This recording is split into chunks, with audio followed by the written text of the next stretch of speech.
Hi there, and happy leap day, and also waning moon in Sagittarius. It just flipped over.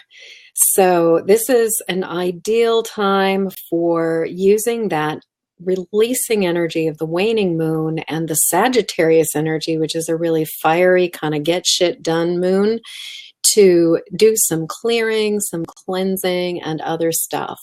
And it looks like Andrea is with me right now, which is really awesome. So if you have any questions or ideas or requests, now is a good time to start throwing them out there.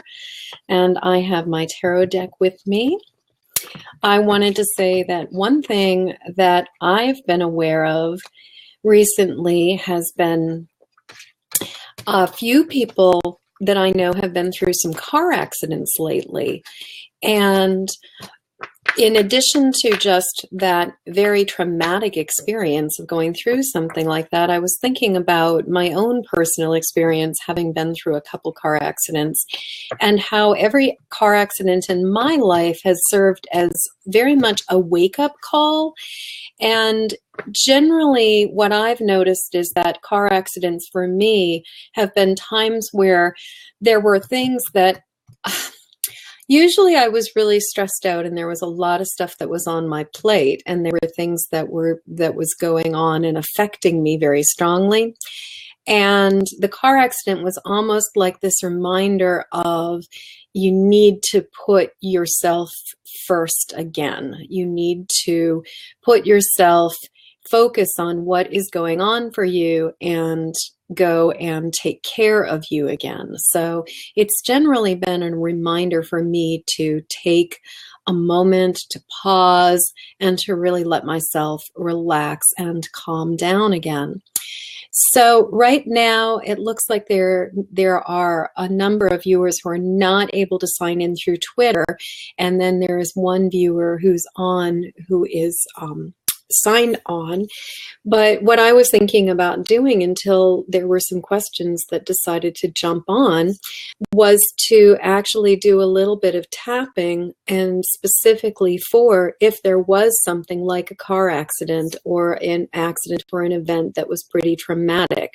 Now, obviously, when you've been through something that's been really difficult, just tapping on it isn't going to make it not difficult, but what it can do is it can take the emotional intensity down a number of notches. So it's not about making it be okay that it happened, and it's not about making something go away as much as it's just about acknowledging that something happened, allowing ourselves to accept that it happened, and then basically taking down that emotional intensity. So I'm just gonna run through a little bit of tapping for this particular approach. Now, if you're not familiar with tapping, the way that tapping works is that you're putting light pressure or tapping on points on your body that correspond to acupuncture or acupressure points, and it essentially acts to reboot your nervous system. It's a really amazing and simple technique that can be done by yourself, which is one of the things that's wonderful.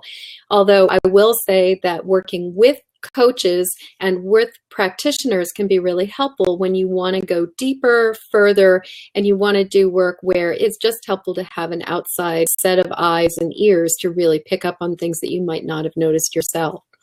So the way that it works is that you would be tapping on the side of your hand and use what's called a setup statement. And in the case of somebody going through a car accident, it would be, even though I went through this accident, or I went through this experience, I'm just going to let myself relax anyway, because then you would use what's called a turnaround to sort of acknowledge how you'd like to feel instead. And I'm okay. And I appreciate that I'm still here. So even though, and we do this 3 times, even though I can hardly believe this even happened, and you'd be thinking about what it was that happened, I'm just going to give myself permission to relax right now and just accept that it did happen. So even though this event happened. I'm just going to let myself relax anyway. And I love and accept myself. And I'm grateful that I'm here. Then we start by tapping on the top of the head. And then you can just think about this event that happened. And just tapping on that. And before you really go into it, it can be useful to acknowledge the intensity of what you're feeling. And this is the eyebrow point. Just this event that happened. This event that happened. This event that happened. This event that happened. This event that happened. This event that happened. This event that happened. This event that happened. And then just taking a deep breath and notice if you're feeling any calmer after doing even that first round of acknowledgement of this event that happened. Now, like I said, this is not a way to make something go away or change things, but it is a way to acknowledge and to take down some of the intensity to this. So hopefully that was a little bit helpful. Hi there, Andrea. Thank you. And do you have any questions? Would you like me to pull a card for you by any chance? You want to give me a hands up if you say, or like a, I don't know whether that's what that would be called, like high five or high 10, since it's two sets of hands. But anyway, I have my deck in front of me as well, so I can respond.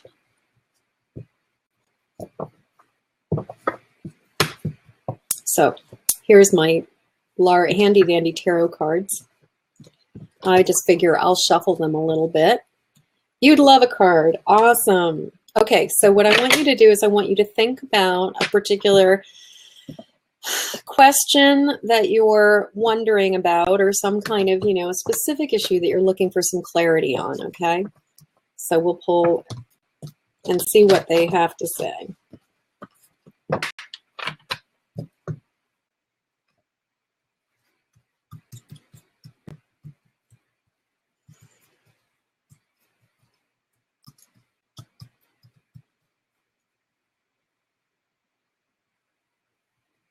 Okay. So the card that I got for you is the Six of Cups. And obviously the screen is reversed. I'm pretty sure it records reversed too. But the Six of Cups, I call this the nostalgia card. And this is a card that has a lot to do with our connection to our emotional past and the way that our experiences from the past can be affecting our present circumstances. Now, it tends to be thought of as the nostalgia card because there can be almost that sort of bittersweetness, the reminiscing about the days, the good old days, and sort of feeling like, oh, I wish it was this way still. It can also be an indication that something that is not current, something that is not actually present, is affecting the way you're perceiving reality right now. And that can mean that while you think you may really be grasping things in the sort of through a clear set of glasses, your glasses are being they've got like this nostalgia tint attached to them, which is affecting the way that you're processing information, the way that you're thinking about things, the way that you're feeling about stuff.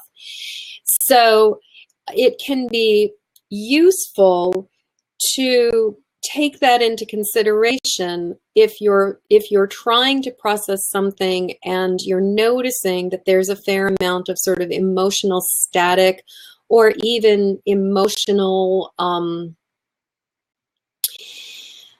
just trying to think of what the word would be. I don't know, romanticism even involved in that. So is this making sense to you, Andrea? The other thing that, if this is making sense to you, yes, okay. The other thing that can be really useful with this is that flower essence wise, sweet pea is a really good flower essence for this particular card and this particular agenda. It's kind of that when reminiscing, feeling attached to old stuff, having that sort of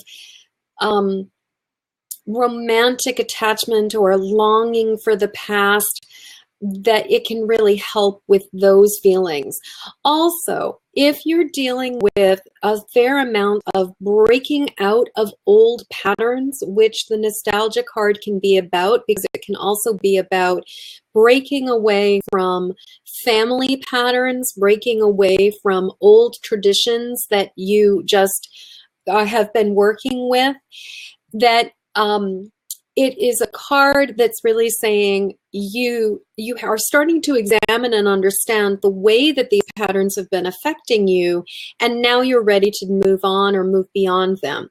In terms of flower essences, and this is a Bach flower remedy, walnut is the absolute ultimate essence when it comes to breaking patterns, breaking away from old systems, breaking away from our attachments to family and structures and things that have been holding us back when we know we're ready for transformation. Walnut is like the big mama or the big daddy of the transformation essences. Now, there's another essence that was put out by FES, Flower Essence Services from Sierra Nevada, California. And that's one I especially love for breaking ancestral patterns and really going into the karmic stuff and even going further back into the why we're attached to particular patterns, and that is Joshua Tree. And that essence is really remarkable and one that I've worked with a number of times. Now, unfortunately, it's much harder to acquire the FES essences here, at least in Maine, and I know you are also here in the same state as me. So it's one of those things where if that sounds good to you, you would want to go online and go to the FES website, and then you can order that essence directly. But you can pick up the Bach remedy walnut at any of your local health food stores. They generally do carry the Bach remedies, and walnut and rescue remedy are two essences that are absolutely great to have in your medicine kit, as well as the rescue remedy pastilles, because they're great for when you have a kid who's having a total meltdown. The last thing they want to do is have you put a couple drops of weird stuff into their mouth. But if you have pastilles, which are like, they're kind of like these round little gummy candies, they're not going to complain about having a piece of candy if they're stressed out, and that can be very helpful too. So I highly recommend picking up Rescue Remedy Walnut and also the Rescue Remedy pastilles. So with that card, having pulled that card, is there any other clarification? You buy stock in those, yes. I can appreciate that.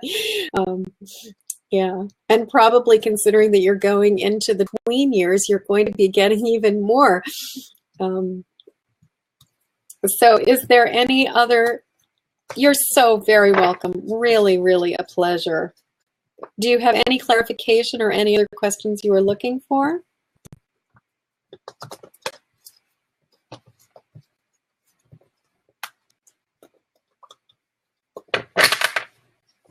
Wow, that was probably loud, wasn't it?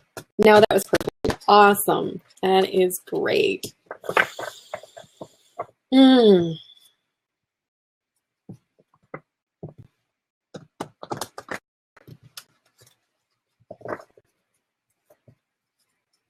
Well, since there is a bit of a lull in questions right now, and if you are somebody who's watching and you have a Twitter handle, you can jump on through your Twitter handle, and I would love to hear any questions that you've got. So, but while I'm waiting for any new questions to come in, I figure I will share with you a new and exciting thing that I have been working on in the last couple weeks that I've just edited the final copy for it, and that is that I've created a 50 question survey for what your empathic type is. And if you go to my website, www.modernmedicinelady.com, and you look at what's my empathic type or what's your empathic type, you'll see it. It's pretty obvious. And you can take that questionnaire. It will help you to determine what degree of empathy and intuition you have. And it's a series of questions that will not only probably give you a sense of what is possible around empathy and intuition, but also, sort of give you a sense of where you are on that spectrum. And I really think of empathy and intuition as, in terms of abilities, as like any other spectrum, that there are some people who are what I call extreme empaths, and yours truly is definitely one of them.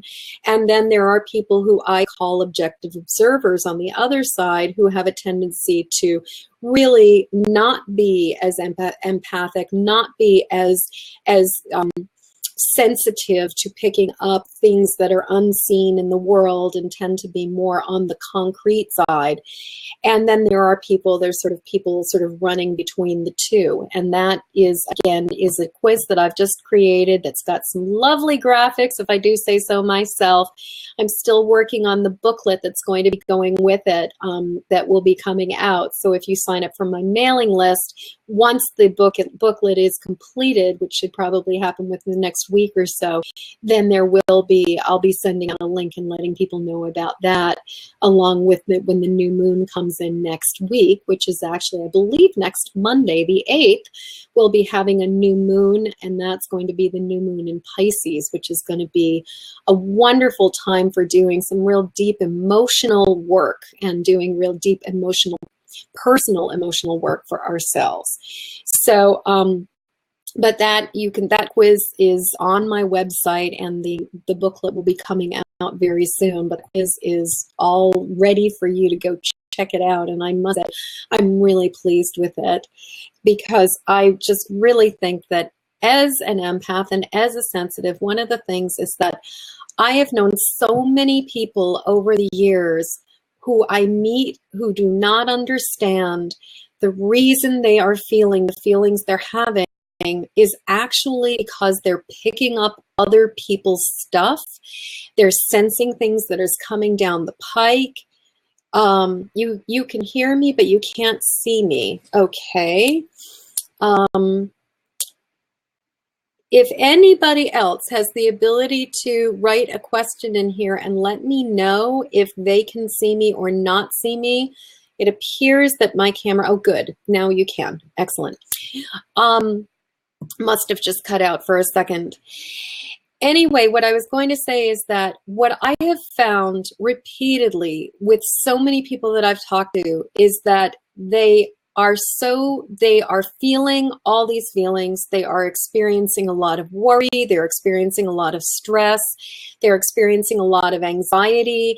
They are sometimes feeling a lot of fear. Sometimes they're imagining really awful things coming down the pike.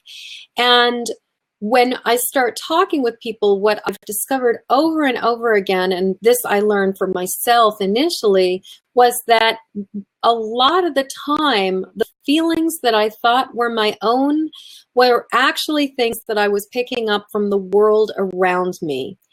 And when we as empaths cannot recognize what is our stuff and what is somebody else's stuff, it makes it very hard to navigate the world.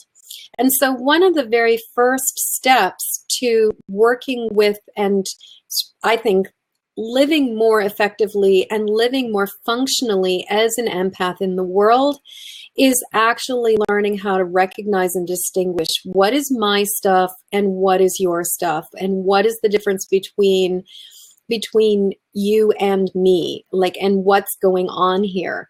So that is, but that also is a very important part of it is just the ability to acknowledge or to even recognize that this is a real thing and that you are sensitive to what is going on in the world around you. So, and when there are a lot of world events going on, when there's a lot of chaotic things going on, when there's a lot of stuff happening all around you, as a sensitive, as an empath, you're going to tend to pick that kind of stuff up from other people. Hi there. So you go by Jeeves. Welcome. Oh, and you just jumped back off. Okay. So anyway, in my experience, the first step to managing your abilities as an empath is actually assessing and evaluating how sensitive are you, and then starting to act accordingly. Because an average person, or to quote J.K. Rowling, a muggle, is not going to experience the world in the same way that a very, very sensitive soul is going to experience the world. And in the same way that a person who has an allergy to tomatoes is not just going to be able to will themselves to not have an allergy to tomatoes by just saying, well, I'm just going to pretend it's not an issue, or, you know, I'm just going to eat tomatoes anyway because I should just suck it up and it shouldn't be a big deal. Being an empath is a really similar thing, in that if we have a sensitivity, we can't just pretend it isn't there. And so where a person who has a much more solid set of emotional and psychic filters than an empath tends to have can just kind of let things roll off their back and not necessarily be deeply affected by things. An empath is going to be taking things in until they learn to develop their personal filters, develop their shields, and really understand how to work with that so that they are more comfortable in the world. But it is not about just pretending that it isn't there and trying to just white knuckle through things and sort of suck it up and just get to the other side of that process. So I think that it is, like I said, the very first step is even acknowledging and recognizing that you're an empath, then recognizing the degree to which you're an empath, and from there starting to make decisions that are appropriate to how you can care for yourself. A person with extreme sensitivity is going to really need to learn how to let go of all of the stuff that we've picked up from other people, and then how to develop the filters to protect ourselves. But we will also generally need to be more mindful about things like our diet, our environment. A lot of times there's a connection between environmental sensitivities and also there's environmental sensitivities, sound sensitivities, food sensitivities.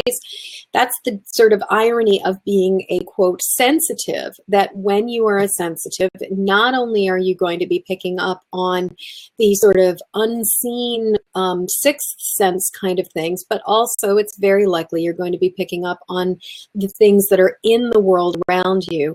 And so self-care, even things as I wouldn't say random, but as kind of like, oh, even that stuff, like the kind of material that you're wearing on your body. Are you wearing synthetics on your body, or are you wearing natural fabrics on your body? You know, the way that your body responds to polyester or nylon as opposed to linen and cotton and wool and rayon and bamboo and hemp. These kinds of things can affect somebody who's very sensitive, both on the level of what it feels like against your skin and how it stimulates your sense of the world, but also how it affects the way that information comes to you. And then things like, what kinds of cosmetics are you using? What kinds of skincare products are you using? And what kinds of household cleaners are you using? What kinds of fragrances are you using? Everything that you are putting on you and around you is going to be affecting the way that you're perceiving the world. And the more distractions that are coming to you, and the more things that are misrepresenting the world, the more static and interference there's going to be in your ability to accurately perceive what's going on around you. So many years ago, I had done this meditation, and I used to keep bees for a number of years. And at one point, I did this meditation where I asked the bees about why they did not tend to like fragrance. Because one of the things I noticed was that every single time I'd go into the hive wearing essential oils, and especially if I was wearing something like more like perfume, the bees would attack. Like they would come at me, they would be very angry, they'd fly at my face. And they'd basically be like, get away from us. Go away, go away, go away. We don't want you here. Whereas if I was not wearing any fragrance and I came into the hive, they would generally be much, much calmer. So at one point I did this meditation where I meditated and I tuned into the bees, and I asked them, what is it about the fragrance? And what they said to me was that they did not like insincere odor. And this is one of those places where I'm like, you can't make this shit up, because I can't even imagine coming up with the term insincere odor myself. But that was the way that sort of the bee devas responded to fragrance, was they called it insincere odor.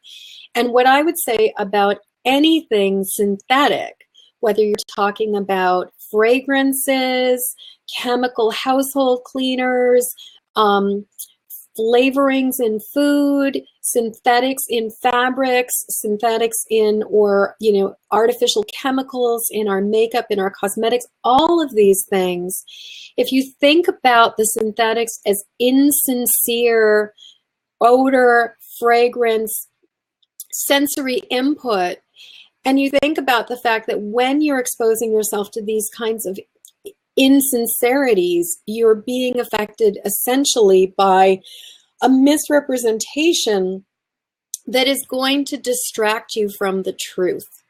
So I realized this was a somewhat of a long and convoluted story about the idea of how we want to work with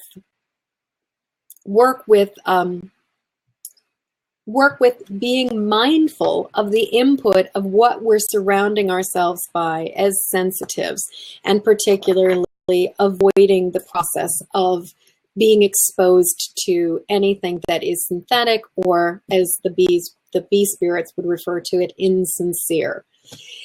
So I figure what I'm going to do right now is I'm going to actually pull another card, and for anybody that is watching this at some point later or catches it this week, this recording is being done on Leap Day of 2016, and it is 8:27 in the evening Eastern Standard Time right now.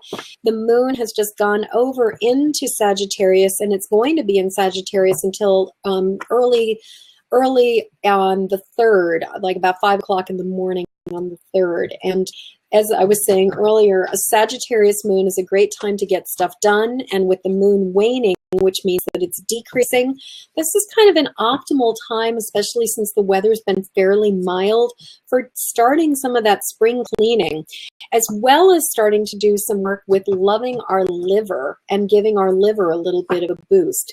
So going with some of those bitter tonics, looking at doing things that are going to enhance and support the liver, like dandelion tea is a really great thing to be drinking and giving your liver some support. And also, I'm just trying to think of what other kinds of bitters you can be. Dandelion root, dandelion greens, right about this time of year. And if you are living further south where your dandelion greens are starting to come up, right now is the optimal time to be harvesting dandelion greens and just eating those. And as long as your dog or other animals have not been peeing on them, you can practically, especially when they're really fresh shoots, just pick them and eat them when you're outside in the garden. So really giving your liver some love right now, and especially as we take this time to transition over towards that new moon, but especially coming into the new moon that's going to be next week with that new moon in Pisces. Optimal time for doing a really between now and then. It's just a great time to kind of keep on cleansing our bodies, doing things to support our liver, and also looking at the stuff that you got around you that you no longer need and getting rid of it. I am a big fan of decluttering. I believe that decluttering is one of the major keys to manifestation. Who'd have thunk it? But if you've got a bunch of stuff that's taking up space in your life and it has nothing to do with what you actually want to manifest, it is taking up the space that is needed to bring in the things that you really want. Nature abhors a vacuum, but also the universe is not going to be able to bring things in when there isn't room for something to come to you. And I knew a woman who many years ago, she explained it so well. She had been single for many years. She was doing lip service saying that she wanted to manifest a relationship. And then one day she looked in her bedroom and she looked at her bed and she noticed that she had books around both sides of the bed. And she had her side of the bed was where she was sleeping, was open and available. But the other side of the bed was literally covered with books and notebooks and pets and things. And when she realized that the bed itself, yes, time for an early yard sale, absolutely. And for donating. I mean, one of the nice things about donating to even Goodwill is that you can do these things as tax write-offs. And so, especially as entrepreneurial people, there are ways to take advantage of that and write it off as a tax exemption, so that you're not, you may not get cash in hand, but you will not be paying the feds as much later in the year. So that's another way to work with it. Is to do it as donations and then write it off as a tax exemption. There's also, for getting rid of stuff, there's also Free Cycle, which is is at least national in America, if not other places. But Free Cycle has places or branches all over the country. And you can use, hi there, Brooksy, welcome. We're talking about decluttering as a way to manifest abundance, and how by getting rid of the stuff you no longer need, you create room to bring in the stuff that you do need. So anyway, Free Cycle is a great place if you're looking for, you want to give something away, but it's also a great place to put the word out for things that you would like to find. So that is a great way to keep things moving, to keep things flowing. Obviously, if you have things of value, there's also selling on Etsy, selling on eBay, and selling on Craigslist as well. So there are just so many ways to think about putting stuff out into the world, or releasing things in the world in order to create room for the stuff that you want. But in my personal experience, when I started working with Marie Kondo's book, The Magical Art of Tidying Up, which is just adorable and charming, last year around this time. And I was also doing a lot of prosperity work. And it was amazing how much my income increased when I started doing like weekly runs to Goodwill. Who'd think? And part of it was also that what I noticed was that so many of the physical things that people have there's an emotional component to it, and there's an emotional story attached to it. I mean, if you were to sit and just look around your room and look around your space, I would be willing to bet you, just like I can, you could probably tell a story about nearly every single object that is in your space. And some of these stories are going to be positive stories. They're going to be supportive stories. They're going to be things that are going to make you feel really good about yourself.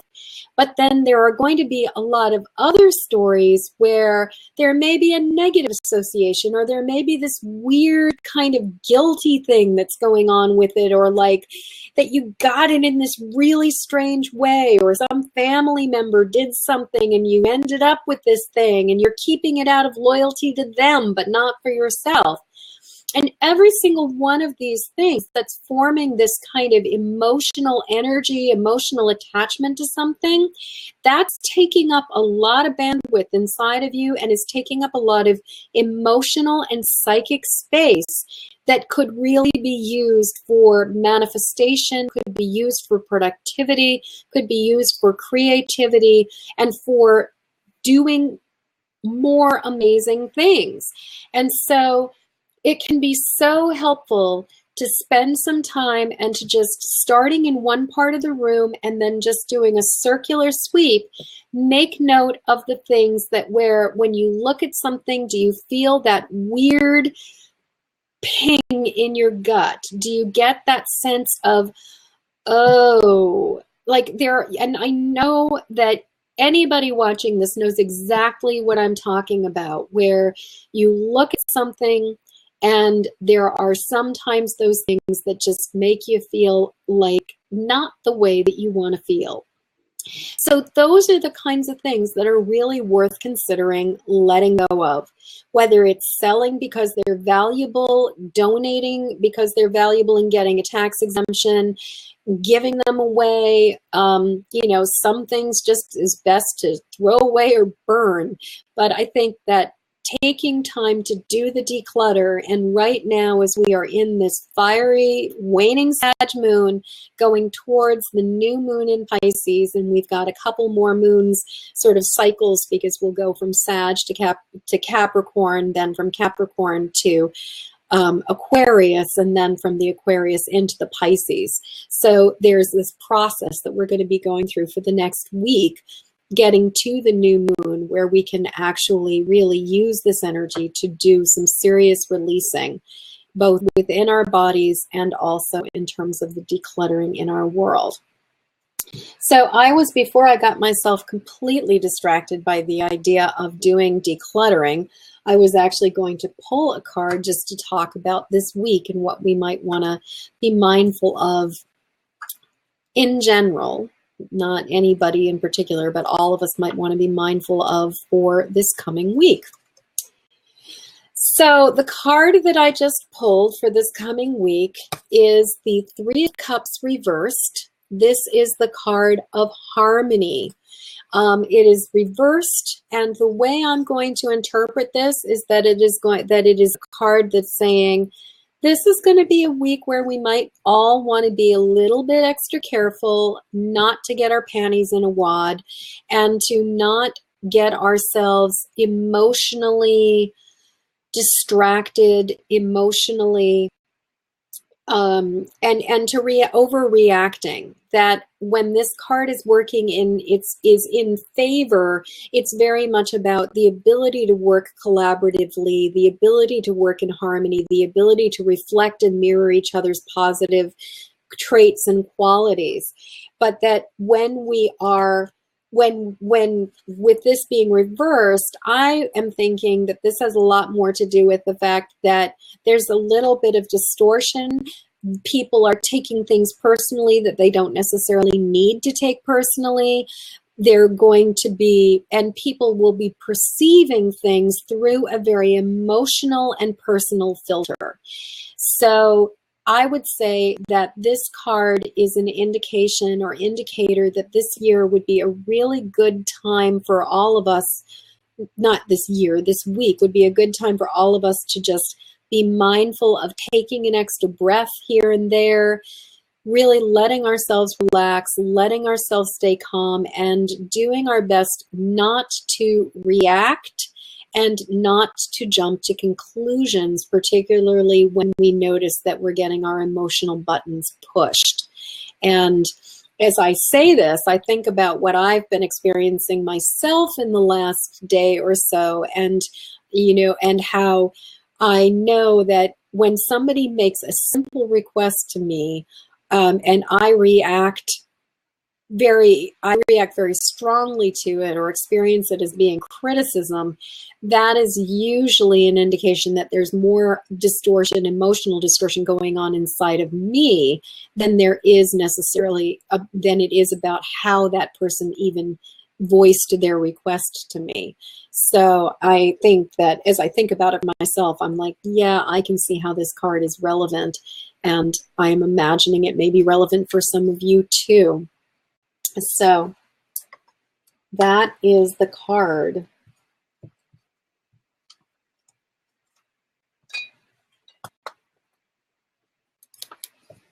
So Andrea, since you seem to be the only person who's capable of typing in answers right now, does the yard sale stuff make sense to you and the decluttering piece? And did that Three of Cups make any sense for you, by the way?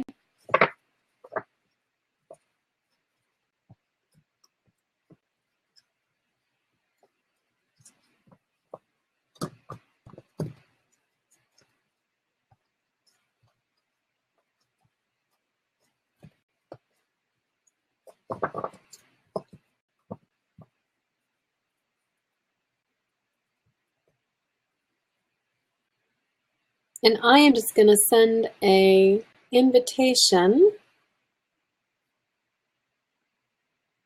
over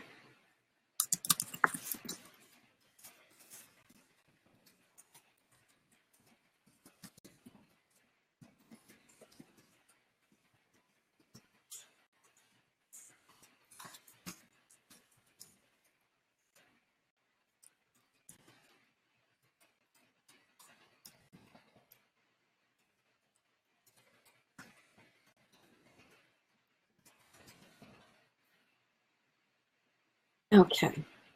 So I just sent an invitation over to Facebook to invite people to join if they would like to, because I was planning to go to 9 o'clock today.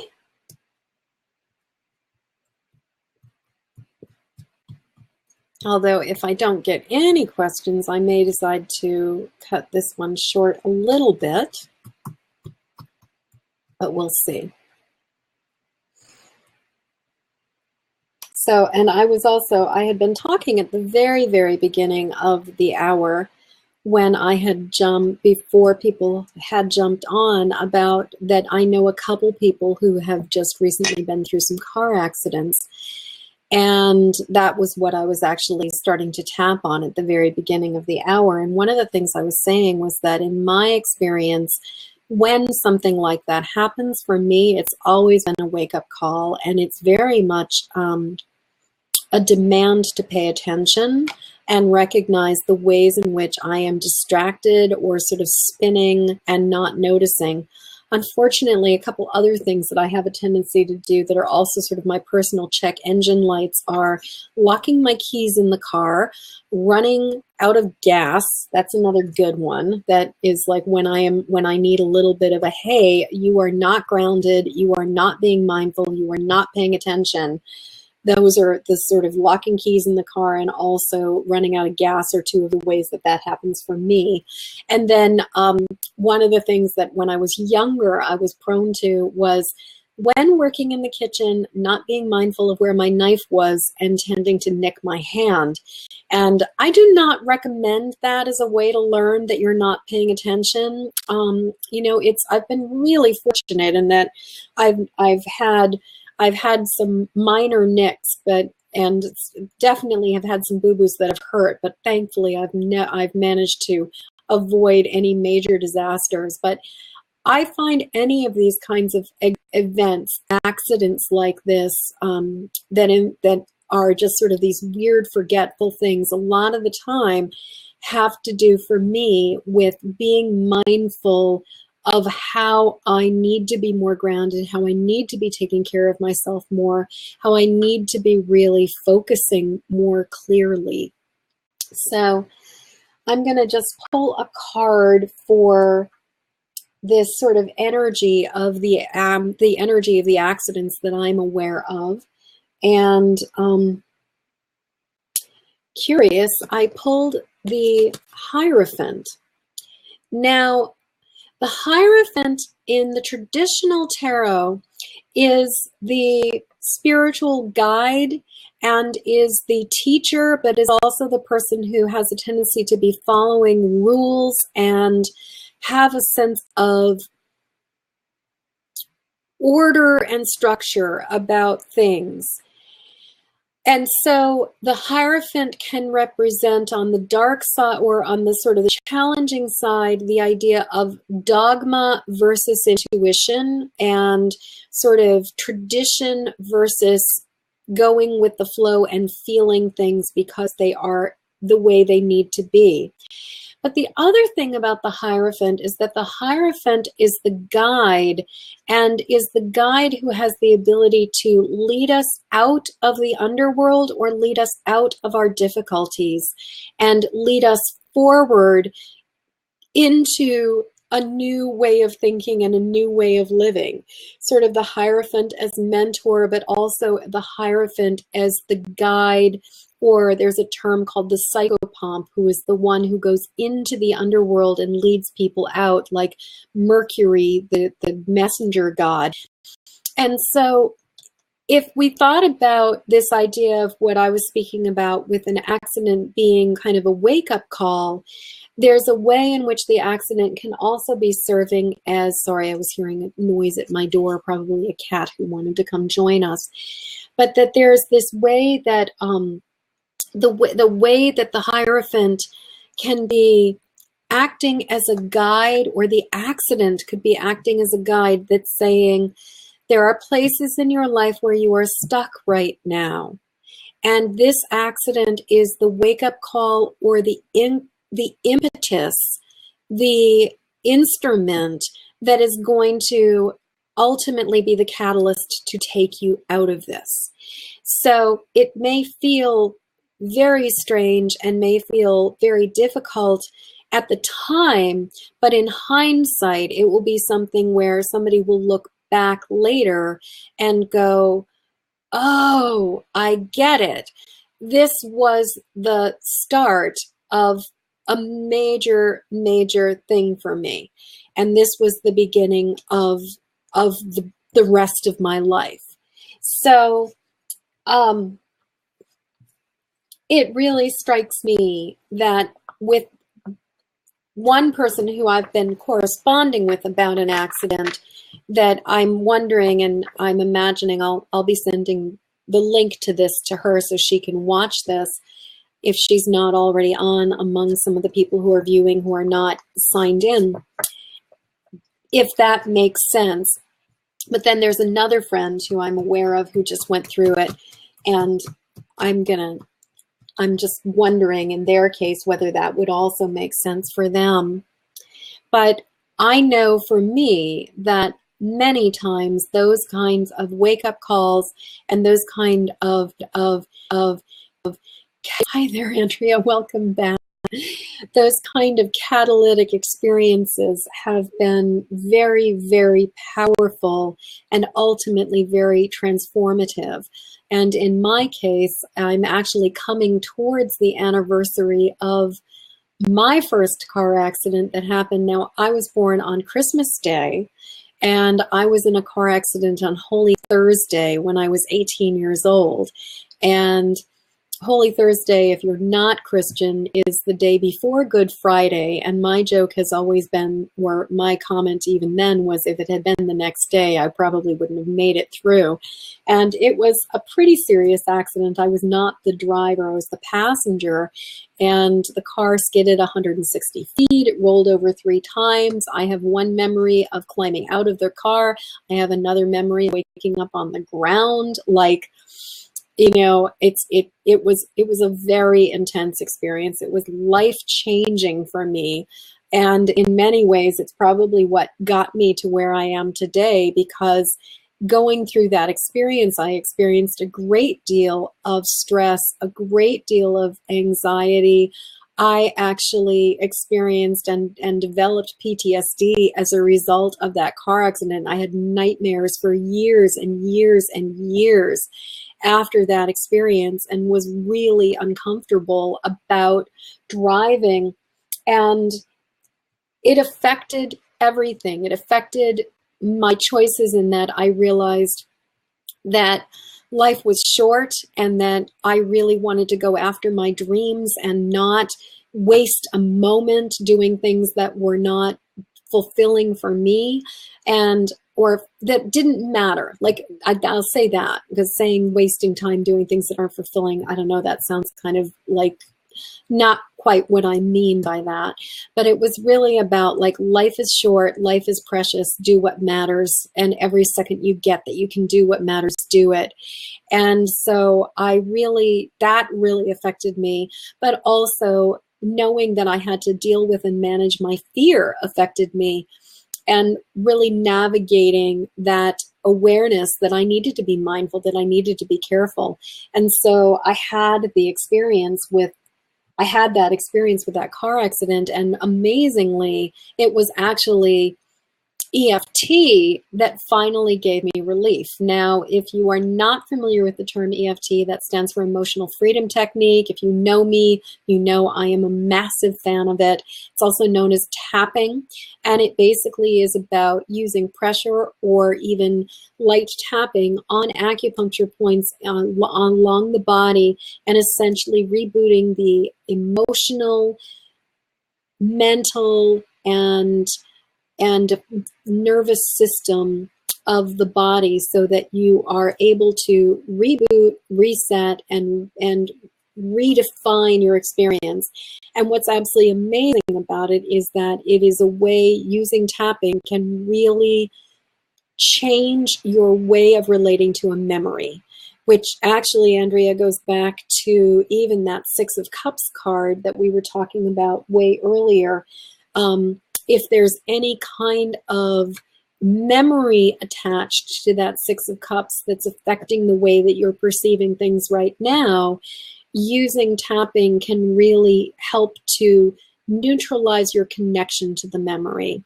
Tapping doesn't change that something happened, but what it can do is dramatically change the way we relate to it emotionally.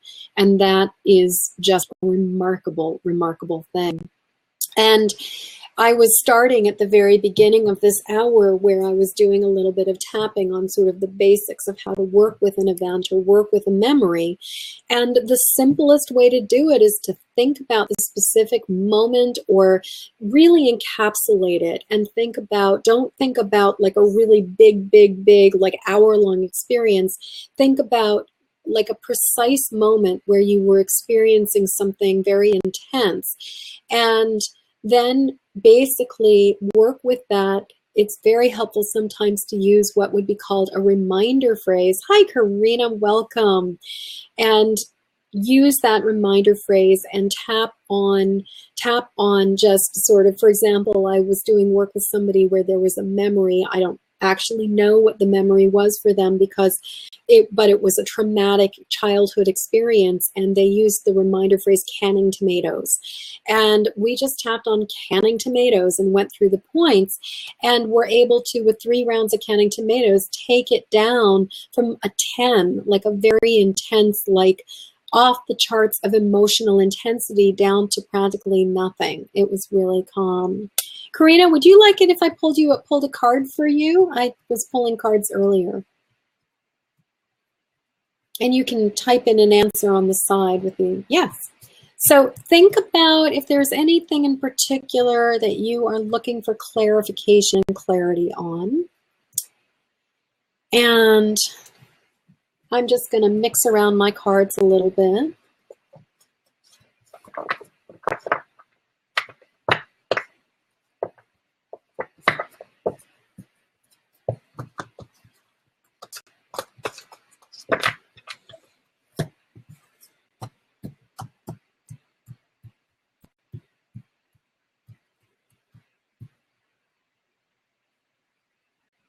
Okay, pulling the card. Well, Karina, I hope that the question you have is in regards to money because the Six of Pentacles is the card that came up upright. This is, in my opinion, the card that is the most abundant, or the most, it's the most indicative of flow and prosperity of all of the cards. There's a couple others that are also, and by the way, this is from my personal tarot deck. It's called the Healing Tarot. It was a limited edition deck that I did back, I produced and printed back in 1997. And so it was, but the Six of Pentacles is all about reciprocity, all about flow. So what I would say to you is that you have been putting an incredible amount of effort into, I'm imagining a project.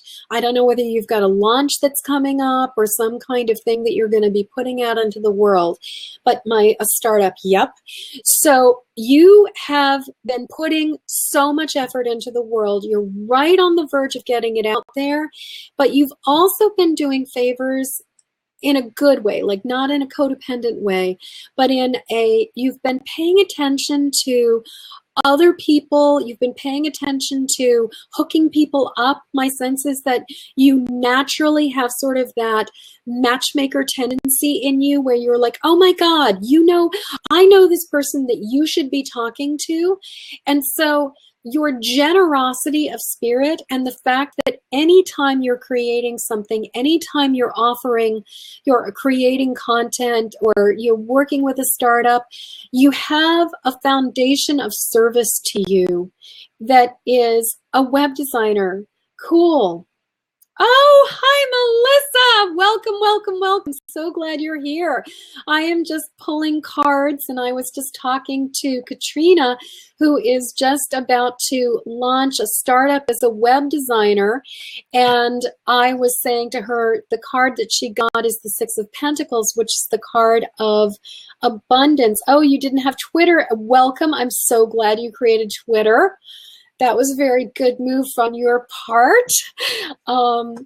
You will not be sorry. Twitter is the Twitterverse is its own unique place. I will say that. I've been in the Twitter world for a while. You hooked up a friend with a coding job. Yeah. So my sense with this Six of Pentacles is that because you've been doing these kinds of hookups, because you've been helping people and supporting people, this is really going to come back to reward you because you understand that abundance is not one way, that it's not just you just sit there and rake in the cash, but that there's this way in which by you being generous and putting things out, stuff is going to come back. And it's the generousness of spirit that you're offering with this startup and the fact that you care about what you're offering and you're putting out into the world that is going to make the difference and is going to be why your startup is going to be working, because it's going to have this quality of, well, Katrina really cares and she actually cares about what we're doing and what she's offering for us.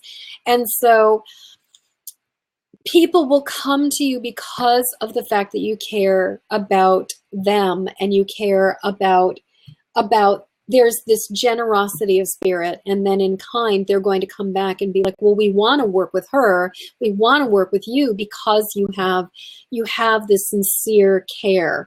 And if you are not familiar with Gary Vaynerchuk, he is one of my social media marketing strategy heroes in the world, and he wrote a book called The Thank You Economy, where he essentially really talks about the idea that good business comes from authenticity and the genuine desire to be of service and the genuine desire to provide good service. And so my sense is that you're already on board with that. You already understand the concept of provide a quality service, care about your customers, and your customers will care about you.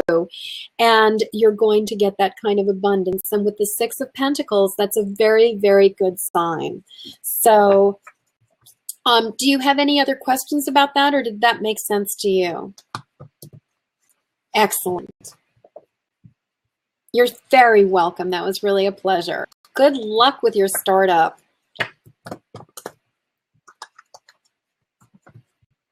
Oh, and for those of you who joined me a little bit later, I just wanted to let you know that one of the things that I have just launched that I am so incredibly excited about is a questionnaire quiz that I have on my website, www.modernmedicinelady.com. And it's a questionnaire. It takes a few minutes to do because it is a question about what is your empathic type. And it will give you information about where you are on the empathic spectrum.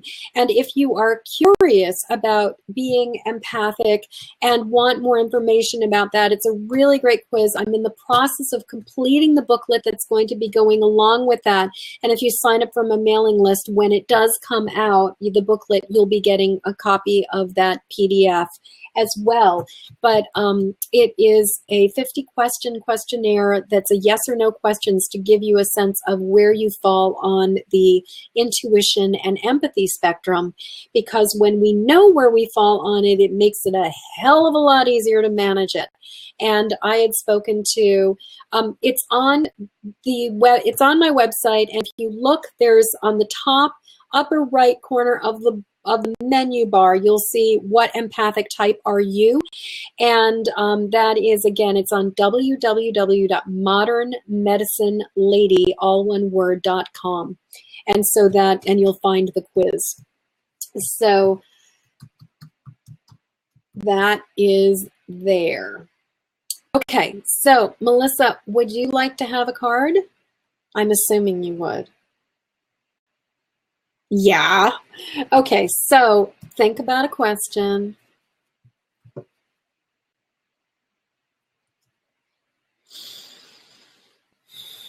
Oh, and by the way, Melissa, I saw your video. Oh my God, I love how real you are. I love how real you are. I love how genuine you are. I love how sincere and vulnerable and true. Oh, it's just great to see it. I had a chance to watch it today.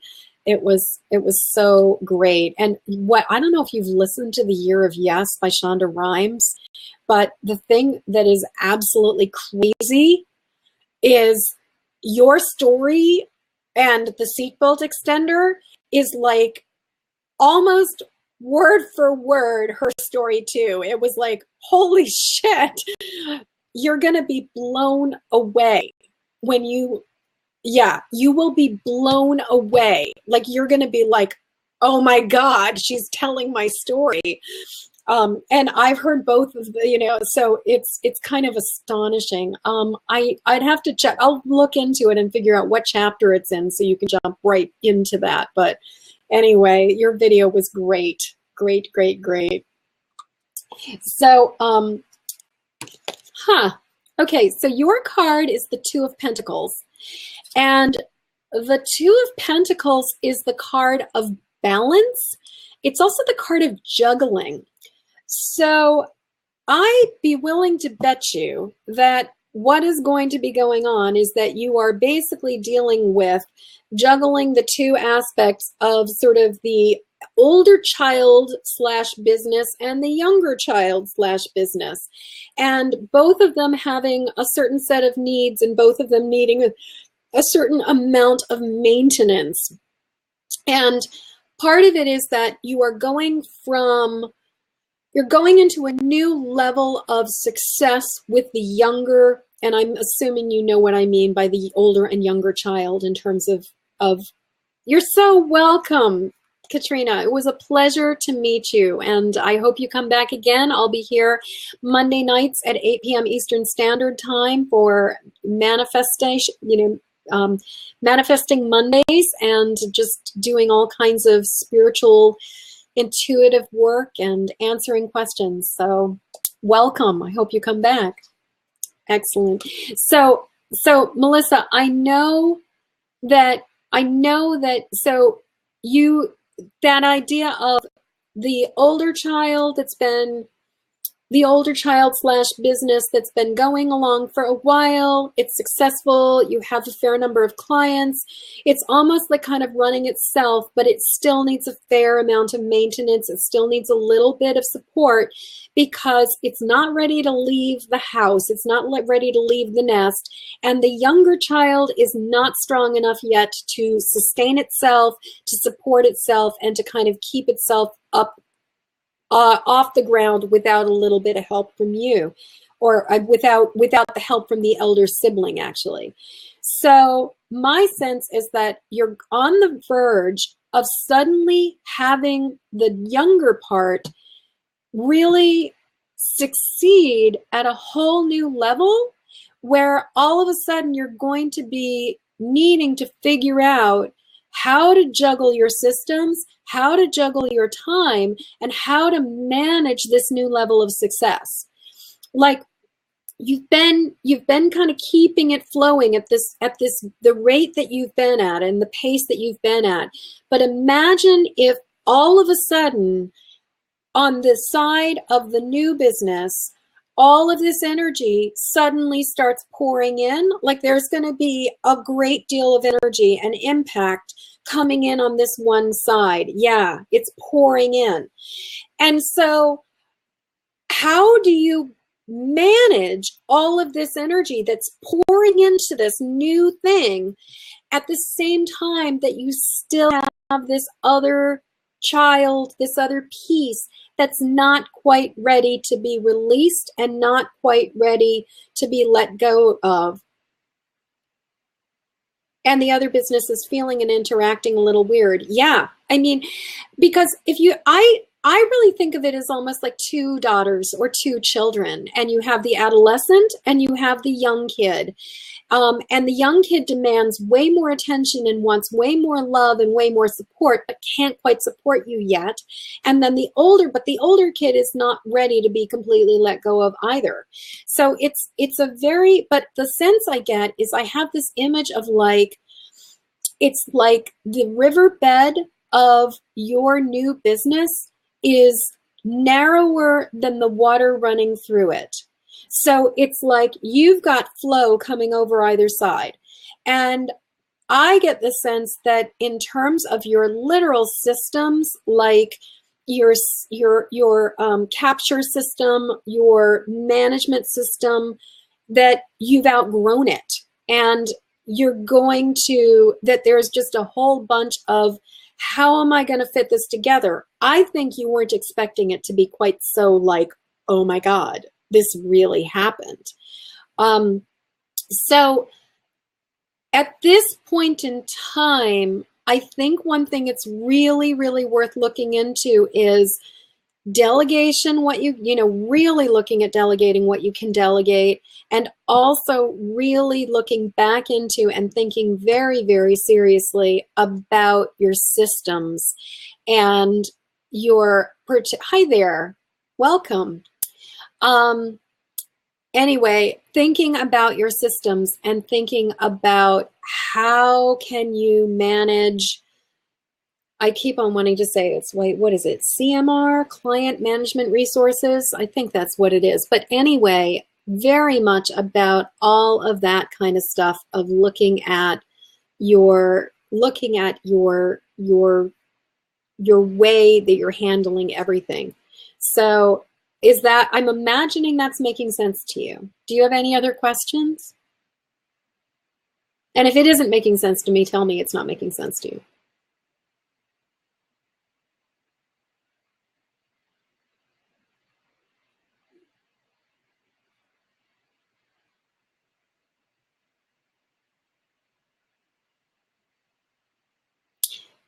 Not sure it's about systems. I wonder, it's also about time management.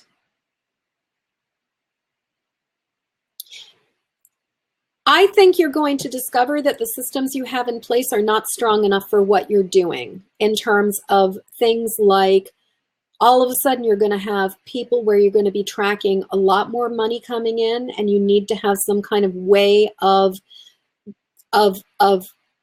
dealing with a larger volume of stuff coming in and happening.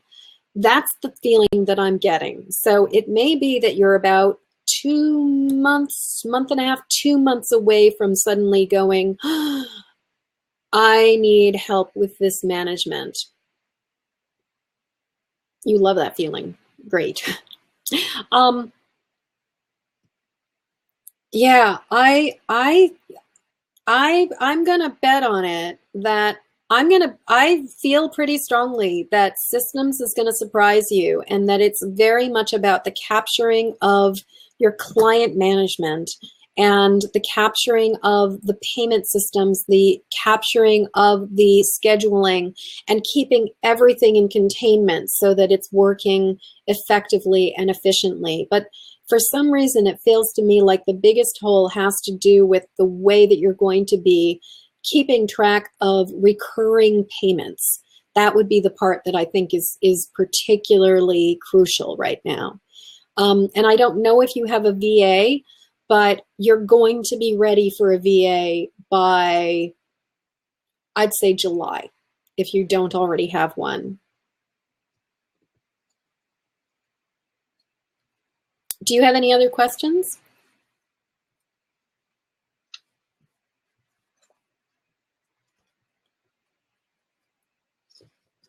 So Melissa just said, yes, that makes sense. I have a handle on it, but I can see it getting a little bit out of hand. I do need more support, and payment collection is difficult. So yes, it's all about the payment collection. And I mean, imagine when you're dealing with the, with the X number of people that you're dealing with right now with money coming in, and you're managing it, and it's glorpy right now and clunky. If you double that, or then triple it, or quadruple it, and the money, then all of a sudden, what is a little bit of a pain in your ass is going to be next to impossible. So I think it's going to be very important to start looking at your payment systems and how can you implement something that's going to be far, far, far more effective than what you're doing right now. You're so very welcome.